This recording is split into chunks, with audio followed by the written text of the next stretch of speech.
Hi everyone, happy Monday. Today we're going to discuss some vocabulary that has to do with the Roman government. We're going to spend this week and a little bit into next week going over this topic. So this vocabulary will build on itself. Take notes on it, you need it. So when the plebeians, the lower class group of the plebeians complained about Rome's government being dominated by that upper class called the patricians, they decided that they needed to compromise. We talked about this last week in our lesson.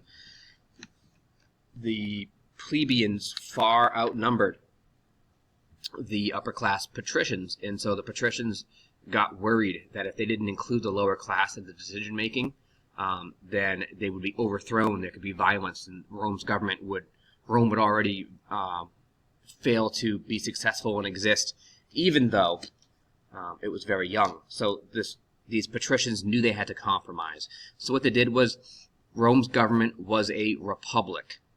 It's a form of government where people elect or choose their leaders, and these leaders share power.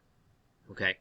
Before the compromise, you know this, only the patricians, which are the nobles, could be elected, and they represented everyone, not just their own social class of other patricians. So you have the wealthy upper class people representing the upper and the lower class people, but it's going to be really difficult for an upper class person like a patrician, to know what it's like to live the life of a lower class person.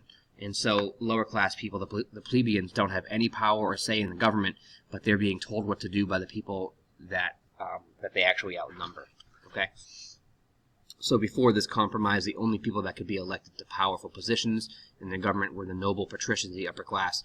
And but the upper class, it was a minority of the amount of people in Rome, but they still were representing everyone. And the plebeians said this just isn't fair. So there had to be a compromise. Rome's republic made room for these plebeians so they could start electing their own representatives. And we know that elect means to choose. And therefore, Rome's government turned into a government with what we call three branches, which is a lot like our government today. Rome's republic made room for these plebeians by allowing them their own branch of government and power.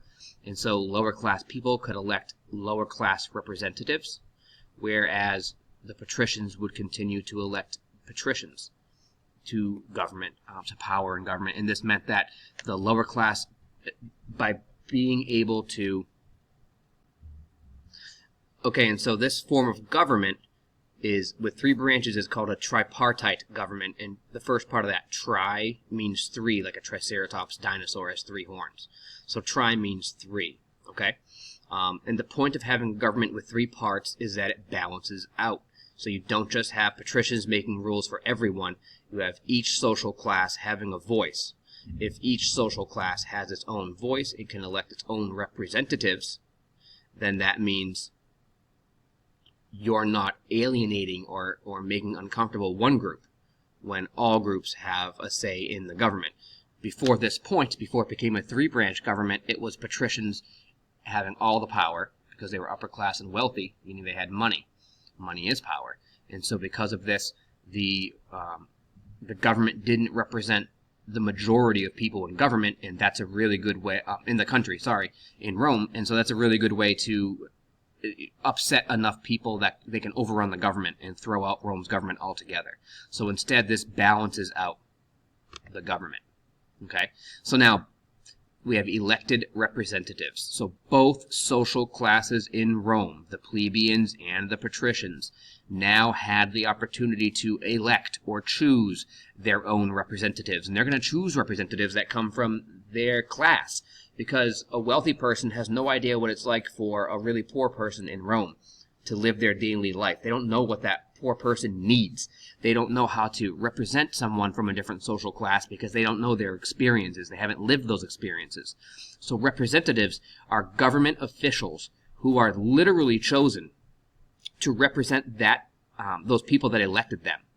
So this means that by electing this person, when they represent you, their representation means that they're going to make laws and vote on laws and things that will affect those kinds of people.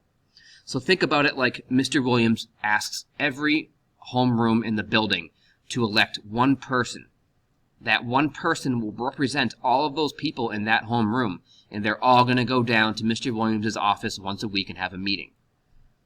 Why can't he just say, let's hear from everyone in every homeroom?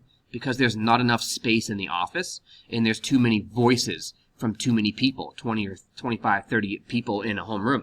So you elect one person who you trust to represent what your homeroom wants, what they think is important. And then that person, that representative, goes to the government, which in this case would be Mr. Williams down in the office, your principal, and Mr. Williams would talk to that one elected representative from your homeroom and from all the other homerooms in the building. So instead of speaking to 1,000 students, he's speaking to like 30 of them. It's a much smaller, manageable group. And so what happens if you think about representatives and representative government, republic, think of it as the REP in republic stands for representatives. A republic is when people are, when people are elected to represent, which means to literally help make laws and advocate for the things that those people want in their form of government. We use this form of government today. The United States is a republic. We'll talk a lot more about this week. This is just your introduction. We are a government that has 3 branches. Therefore, we are a tripartite government. We have people that elect their own representatives. Instead of doing it from social classes like ancient Rome did, though, we do it from political parties. Okay?